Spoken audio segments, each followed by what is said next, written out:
ಅಲ್ಲ ಸ್ಟಾರ್ಟಿಂಗ್ ನಾವು ಬಂದಾಗ ಒಳ್ಳೆ ಕೆಲಸ ಮಾಡ್ತಿದ್ವಿ, 95 ಲಕ್ಷ ನಾವೇ ಮಾಡ್ತಿದ್ವಿ. ಈಗ ಇಲ್ಲಿ ಆಗ್ತಾನೆ ಇಲ್ಲ. ಈಗ ಯಾರು ಬರಕ್ಕೆ ಒಪ್ಪದಿಲ್ಲ. ವಾರ ವಾರ ಪೇಮೆಂಟ್ ಆದ್ರೂ ಬರ್ತಾರೆ ಎಲ್ಲರೂ.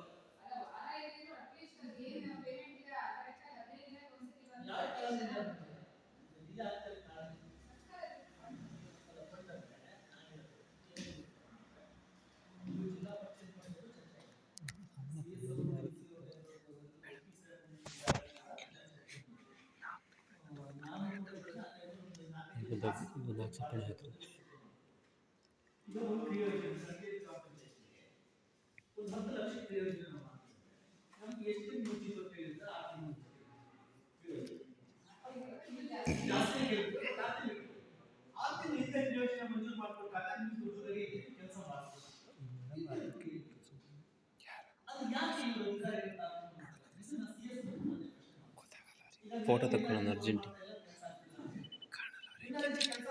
ಹೆಂಗಿದ್ರು ಕಾಣಲ್ಲ. ನಾವು ಜೀವನ ಮಾಡಕ್ಕೆ ಮುಂದೆ ದಾರಿ ಅದು ಮಾಡಕ್ಕೆ ಒಂದು ದುಡ್ಡು ಕೊಡಲಿಲ್ಲ ಅಂದ್ರೆ ಬೇರೆ ಒಂದು ಹೋಗಿಲ್ಲ, ನಾವು ಮಾಡಿಲ್ಲ. ಇದು ನನಗೆ ಗೊತ್ತಿದ್ದು ಸಾಲದ ಅವು ನಿಜವಾದ ಅಂಶಗಳನ್ನು ಇಟ್ಕೊಂಡು ಬಹಳ ಚರ್ಚೆ ಮಾಡ್ತೀವಿ. ಈಗ ನೋಡಿ ಅಲ್ಲೆಲ್ಲ ಗಣಪತಿ ಕೆರೆ ಅಂತ ಇಡೀ ಸಾಗರ ತಾಲೂಕಿಗೆ ನಾವು ಅದು ಇಡೀ ಕೆರೆ ಮಾಡಿರ್ತಕ್ಕಂಥ ಪೂರ್ತಿ ಏನಾಗಿದೆ ಅವತ್ತು ಮಾನವತೆಗಳು ಎಷ್ಟಿದೆ. ಒಬ್ಬ ಜಾಬಾರಿ ಎಷ್ಟಿದೆ, 3 ದಿನ ಕೊಡ್ಬೇಕು. ನಮ್ಮಲ್ಲಿ ಜಾಬಾರಿ ಎಷ್ಟಿದೆ?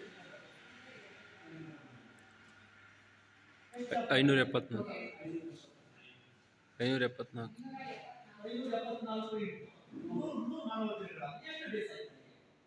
ಅದು ಪ್ರಕಾರವಾಗಿ 370-72 ಆಯ್ತು. ನಮ್ಗೆ ಕೊಡ್ಬೇಕು. ಇವರೇ ಕುತ್ಕೊಂಡು ತಾಲೂಕು ಹೆಡ್ ಕ್ವಾರ್ಟರ್ ಅದನ್ನು ಕಟ್ ಮಾಡಿ ಅಷ್ಟು ಅವಶ್ಯಕತೆ ಇಲ್ಲ ಅಂತ ಹೇಳ್ಕೊಂಡು ಮಾತಾಡ್ಸಿದ್ದಾರೆ. ಡಿಸ್ಟ್ರಿಕ್ಟ್ ಅಲ್ಲೂ ಕೂಡ ಕಡಿಮೆ ಕೊಟ್ಟಿದ್ದಾರೆ. ಸ್ಟೇಟ್ ಏನ್ ಮಾಡಿದ್ದಾರೆ, ಅವ್ರು ಇನ್ನೂ ಕಡಿಮೆ ಮಾಡಿದ್ದಾರೆ. ಇವತ್ತು ಕೊಟ್ಟು ಒಂದೇ ಕಡೆ ಯಾವುದೋ ಒಂದು ಏರಿಯಾದಲ್ಲಿ ಏನಾಯ್ತು, ಒಂದಿಷ್ಟು ಎನರ್ಜಿ ಮಾಡ್ಕೊಳ್ತಾರೆ, ಅಲ್ಲಿ ಫಂಡ್ ಇದೆ. ಈ ಫಂಡ್ ಟಚ್ ಮಾಡಿ ಈ ಫಂಡ್ ತಕ್ಕ ಮತ್ತೊಂದು ನಾವು ವೇಟ್ ಮಾಡಿ ಇದು ಎನರ್ಜಿ ಮಾಡೋದಕ್ಕೆ ನಿರ್ಣಯ ಮಾಡಿದ್ರೆ ಯಾವ ರೈತರಲ್ಲ, ಗ್ರಾಮ ಪಂಚಾಯತ್ ಎಲ್ಲ ಏನ್ ಸಂಬಂಧಪಟ್ಟ ಮೇಲಧಿಕಾರಿಗಳಿಂದ ಅವರಿಂದ ಎನರ್ಜಿ ಮಾಡೋದು.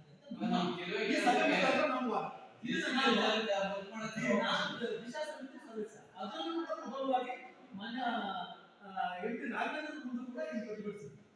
ಇದು ಸರಿ ಇಲ್ಲ ಸರ್, ಯಾಕಂದ್ರೆ ಸ್ಟೇಟ್ ಮತ್ತು ಸೆಂಟ್ರಲ್ ಎರಡು ಸೇರಿ ನಿರ್ವಹಣೆ ಮಾಡ್ತಿದ್ದಾರೆ. ಸ್ಟೇಟಿನ ಹಣ ಈಗ ಸೆಂಟ್ರಲ್ ಹಣ ಬರುತ್ತೆ, ಸ್ಟೇಟ್ ಇವ್ರಿಗೆ ಯಾಕೆ ಈ ತರ ಮಾಡ್ತಾರೆ ಅಂತ ನಾನು ಒಂದೇ ಒಂದು ಸಣ್ಣ ಉದಾಹರಣೆ. ಬಸವನಗುಡಿ ಗ್ರಾಮದಲ್ಲಿ ಒಂದು ಸೇವೆ ಅದು ಬಹಳ ದೊಡ್ಡ ಕೆಲಸ. ಪಂಚಾಯತಿ ಆ ರೈತರಿಗೆ ದುಡ್ಡು ಕೊಡಕ್ಕಾಗ ಒಂದು ಒತ್ತಾಯ ಪ್ರಸಿದ್ಧಿ ಇದೆಯಲ್ಲ, ನಾನೇ ಕೆಲಸ ಕಲಿಯೋದ್ರ ಬೈಕ್ ಬಂದ ತಕ್ಷಣ ಯಾಕಂದ್ರೆ ಬಂದ್ಬಿಡುತ್ತೆ. ಯಾಕಂದ್ರೆ ಅವ್ರು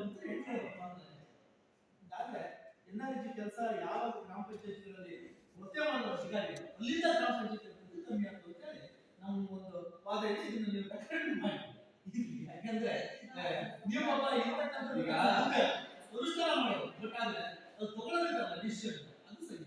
ನಮ್ದು 2 ಎಕರೆ ಮುಂದಿರ ಆಗಿದೆ ಸ್ಮಶಾನಕ್ಕೆ, ಅದಕ್ಕೆ 1 ಲಕ್ಷ ಅಮೌಂಟ್ ಇಟ್ಟಿದ್ದೀವಿ. ಸುತ್ತ ಹೊಡ್ಸಕ್ಕೆ ಹೋಗೋಣ ಅಂದ್ರೆ ದುಡ್ಡು ಬರ್ತಾ ಇಲ್ಲ. ನಾನು ಹೇಗೆ ಮಾಡ್ತಾರೆ ಮೆಟೀರಿಯಲ್ ಕೊಟ್ಟಂತ ನಮ್ಮ ಪಟ್ಟಿಗೆ ಮಾಡ್ತಾರೆ. ಒಂದು ವರ್ಷ ಗಂಟೆ ಫಲಾನುಭವಿ ದುಡ್ಡು ಬಂದಿದೆ, ಆ ಫಲಾನುಭವಿ ಕೆಳಗೆ ಮಾಡಂತ ಹೇಳೋದು ನಾವು, ದುಡ್ಡು ಬರಲಿಲ್ಲ ಅಂತ ಹೇಳಕ್ ನಾವು ಹೋಗಲ್ಲ. ಇದು ಬಹಳ ಸಮಸ್ಯೆ ಇದೆ. ಅದರಿಂದ ನೋಡಿ ಒಂಚೂರು ಸರಿಪಡಿಸಕ್ಕೆ ಯಾವ ತರ ಬೇಕು ಅಂತ ನಮ್ಗಿಂತ ಒಂದು ನಿರ್ಣಯ ಮಾಡಿ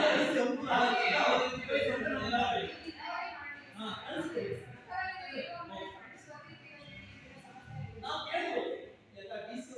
ಕೇಳ್ಬೋದು. ಎಲ್ಲ DC ನೀವು ಹೇಳ್ಬೇಕು, ಚರ್ಚೆ ಮಾಡಿದ್ದೀವಿ ಸರ್, ಇದು ಸರಿಪಡಿಸ್ಕೊಡ್ಲಿಲ್ಲ ಅಂದ್ರೆ ಯಾವ ಗ್ರಾಮ ಪಂಚಾಯತಿ ಸದಸ್ಯರಿಗೂ 15 ಹಂತ ದುಡ್ಡು ಇಲ್ಲ. ಮತ್ತೆ ವಾತಾವರಣ ನಾವು ಜೀವನ ಮಾಡೋದಿಲ್ಲ. ಇನ್ನು ಈಗ ಬರೋದು ನಮ್ಮ ನರೇಗ ಅದರಲ್ಲೆಲ್ಲ ಒಂದು ಇನ್ನೊಂದು ಆ ಕಾಲುವೆ ಈ ಕಾಲುವೆ ಅಂತ ಹೇಳ್ತಿದ್ರು, ಅದು ಇಲ್ಲ. ಇದು ಒಂದು ಗ್ರಾಮ ಪಂಚಾಯತ್ ಜಿಲ್ಲಾ ಪಂಚಾಯತ್ ನಿಲ್ಸ್ಕೊಡ್ಬೋದು ಅಂತ ನಾವು ಮನೆ ಯಾಕೆಂದ್ರೆ ಜವಾಬ್ದಾರಿ ಪಟ್ಟು ಸುಮ್ಮನೆ ಅನಾವಶ್ಯಕ ಪುಸ್ತಕ ಎದ್ದೋದ್ರೆ ನಾನು ಹೊಟ್ಟಿಲ್ಲ ಮನೆ ಈಗ ಮಾಡ್ತಾರೆ, ಏನು ಉಪಯೋಗ ಇಲ್ಲ ಅಂತ ಹೌದಾ? ಎಲ್ಲ ಪರಿಸ್ಥಿತಿ ಈಗ ಬೀದಿ ದೀಪ ನೀರು ಬಿಡಕಾಯಿ ಪಂಚಾಯತಿ ಇದ್ದಾರೆ. ಇಲ್ಲಾಂದ್ರೆ ಈ MLA-ಗಳು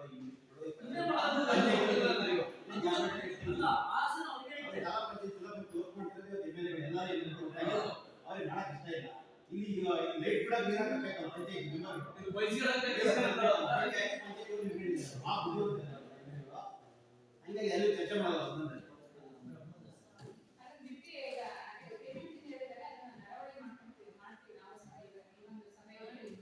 ಅದನ್ನ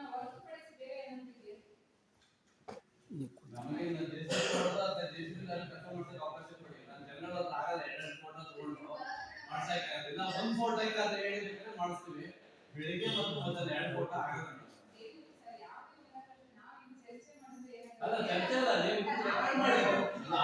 ಮಾಡ್ತಾರೆ ಸಿಎಂ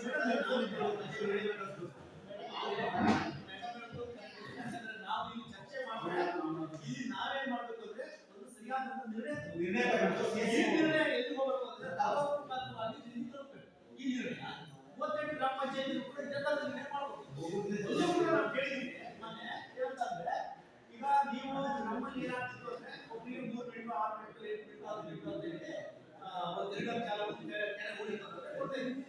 ಅದನ್ನ ರೈತರು ಏನ್ ಮಾಡ್ತಾ ಇದ್ದಾರೆ, ಬೆಳಿಗ್ಗೆ 6 ಗಂಟೆಗೆ ಹೋಗಿ ಅವ್ರು ಕೊಟ್ಟಿರ್ತಕ್ಕಂಥ ಮೆಜರ್ಮೆಂಟ್ಸ್ ಅನ್ನ ಕ್ಲಿಯರ್ ಮಾಡಿ ಹೋಗ್ತೀವಿ. ಇವ್ರು ಏನ್ ಮಾಡಿದ್ರು, ಬೆಳಿಗ್ಗೆ ಬಂದು ನೀವು ಮಾಡ್ಬೇಕು ಮತ್ತೆ ಮಧ್ಯಾಹ್ನ ಫೋಟೋ ಕೊಡ್ಬೇಕು ನಂತರ ಮತ್ತೆ ಫೋಟೋ ಹಾಕಬೇಕು ಅಂತ ಅವ್ರು 370 ರೂಪಾಯಿ ಕೂಲಿಗೆ ಕುತ್ಕೊಂಡು ಬಂದ್ರೆ ಇವತ್ತು ಪ್ರತಿಯೊಂದಕ್ಕೂ ಕೂಡ 370 ರೂಪಾಯಿ ಯಾಕೆ ಮಾಡ್ಬೇಕಾಗ್ತದೆ? ಇವತ್ತು ನಮ್ಮಲ್ಲೇ ನಾಳೆ ಹೆಣ್ಮಕ್ಳಿಗೆ ನಾನು ಇದು ಕಂಪೇರ್ ಮಾಡೋದು ಜನ ಅದಕ್ಕೋಸ್ಕರ ಇವತ್ತು ಏನಾಗುತ್ತೆ ಮಾಡ್ತೀವಿ. ಇದು ಯಾಕಂದ್ರೆ ನಮ್ಮೆಲ್ಲ ಪಕ್ಷಿ ಅಧಿಕಾರಿಗಳ ಮೇಲೆ ನಂಬಿಕೆ, ಇಂಜಿನಿಯರ್ಗಳ ಮೇಲೆ ನಂಬಿಕೆ ಇಲ್ಲ. ಅದು ಯಾರು ಇದು ಕಷ್ಟ ಇದೆ ನೋಡಿ. ಒಂದು ಫೋಟೋ ಇವತ್ತು ರೆಕಾರ್ಡ್ ಮಾಡಿ, ಒಂದು ಫೋಟೋಕ್ಕೆ ಅವಕಾಶ ಮಾಡಿ ಬೆಳಿಗ್ಗೆ. ಆಮೇಲೆ ಅವ್ರು ಮೆಂಟಲ್ ಆಗಿ ಕೊಟ್ಟರೆ ಅವ್ರು ಮಾಡೋದಿಲ್ಲ. ಕೆಲಸನೂ ಆಗಲ್ಲ.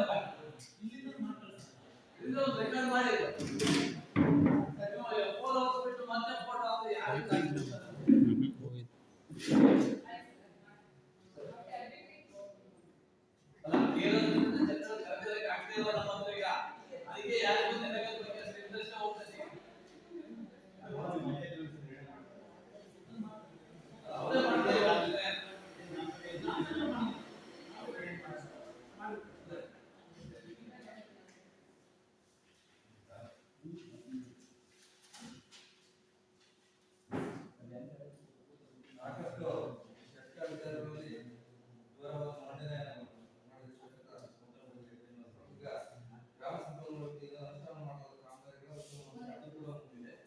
ಸಾರ್ವಜನಿಕರಿಂದ ಆರೋಪ ಸ್ವೀಕಾರ ಆಗಿದೆ. ಈಗ ಗ್ರಾಮ ಪಂಚಾಯತಿ ಸದಸ್ಯ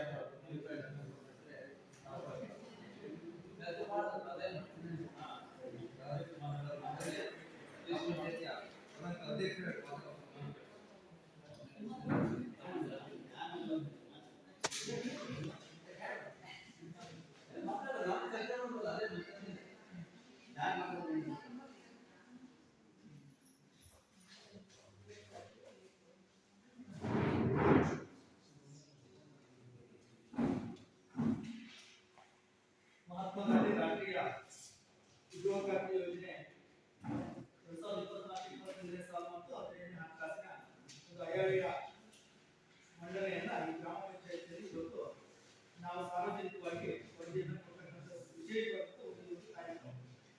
ಈ ಒಂದು ಕಾರ್ಯಕ್ರಮದ ನೋಡಲ್ ಅಧಿಕಾರಿಗಳು ಮತ್ತು ಈ ಕಾರ್ಯಕ್ರಮದ ಅಧ್ಯಕ್ಷರಾಗಿರ್ತಕ್ಕಂಥ ಚಂದ್ರಿಕಾ ಮೇಡಮ್ ಅವರು ವಿಶ್ವವಿದ್ಯಾಲಯ ಇಲಾಖೆಯಿಂದ ಆಗಮಿಸಿರ್ತಕ್ಕಂಥದ್ದು. ಹಾಗೆ ಸತತವಾಗಿ ಒಂದು 4-5 ತಿಂಗಳಿಂದ ಸಂಪೂರ್ಣವಾಗಿ ಗ್ರಾಮ ಪಂಚಾಯತಿಯಲ್ಲಿ ನಡೆದಿರ್ತಕ್ಕಂಥ ಎಲ್ಲ ಚಿತ್ರಣಗಳನ್ನು ಗಮನಿಸಿ ಕಾಮಗಾರಿ ಸ್ಥಳಗಳನ್ನು ಪರಿಶೀಲನೆ ಮಾಡುವ ಮುಖಾಂತರವಾಗಿ ಅತ್ಯಂತ ಯಶಸ್ವಿಯಾಗಿ ಈ ಒಂದು ಬಹುಶಃ ಇದು ವಿಧಾನಸಭೆಯಲ್ಲಿ ಎಷ್ಟು ಯಶಸ್ವಿಯಾಗಿ ನಡೆದಿಲ್ಲ ಗೊತ್ತಿಲ್ಲ. ಅಷ್ಟು ಸವಿಸ್ತಾರವಾದಂತಹ ಒಂದು ಲೆಕ್ಕಪತ್ರಗಳನ್ನ ಜೋಡಿಸಿ ಅದನ್ನ ಜನಗಳಿಗೆ ತಿಳಿಸ್ತಕ್ಕಂಥ ಒಂದು ಪ್ರಯತ್ನವನ್ನು ಮಾಡ್ತಿರ್ತಕ್ಕಂಥ ಕುಮಾರಿ ಮಮತಾ ಮೇಡಮ್ ತಾಲೂಕು ವ್ಯವಸ್ಥಾಪಕರು ನರೇಗಾ ಯೋಜನೆ ಮತ್ತು ಅವರ ಟೀಮ್ನವರೇ ಹಾಗೂ ಗ್ರಾಮ ಪಂಚಾಯಿತಿಯ ಉಪಾಧ್ಯಕ್ಷರಾಗಿರ್ತಕ್ಕಂಥ ಸರೋಜನ್ ಅವರೇ, ಗ್ರಾಮ ಪಂಚಾಯಿತಿಯ ಮಾಜಿ ಉಪಾಧ್ಯಕ್ಷ ಹಾಲಿ ಸದಸ್ಯರಾಗಿರ್ತಕ್ಕಂಥ ಅಶೋಕ್ ಯುವಸಿ ಅವರೇ, ಗ್ರಾಮ ಪಂಚಾಯಿತಿಯ ಸದಸ್ಯರಾಗಿರ್ತಕ್ಕಂಥ ಗೆಳೆಯ ಸುಧೀರ್ ಅವರೇ ಹಾಗೂ ಗ್ರಾಮ ಪಂಚಾಯಿತಿಯ ಸದಸ್ಯರಾಗಿರ್ತಕ್ಕಂಥ ಸರೋಜನ್ ಅವರೇ ಮತ್ತು ಸುಮಲತಾ ಅವರೇ ಹಾಗೂ ಎಲ್ಲ ಕಾಮಗಾರಿಗಳನ್ನ 15ನೇ ಹಣಕಾಸಿನಲ್ಲಿ ಬರ್ತಕ್ಕಂಥ ಎಲ್ಲ ಕಾಮಗಾರಿಗಳಿಗೆ ಅಂಕಿಅಂಶವನ್ನು ಕೊಟ್ಟು ಕಾಮಗಾರಿಯನ್ನ ನಡೆಸಲಿಕ್ಕೆ ಏನು ಸಹಾಯಕ ಕಾರ್ಯಪಾಲಕರಾಗಿರ್ತಕ್ಕಂಥ ನಮ್ಮ ಇಂಜಿನಿಯರ್ ಪ್ರಭಾಕರ್ ಅವರೇ ಮತ್ತು ಈ ವೇದಿಕೆ ಮುಂಭಾಗದಲ್ಲಿರ್ತಕ್ಕಂಥ ಇದೆಲ್ಲ ನಮ್ಮ ಪಂಚಾಯತಿ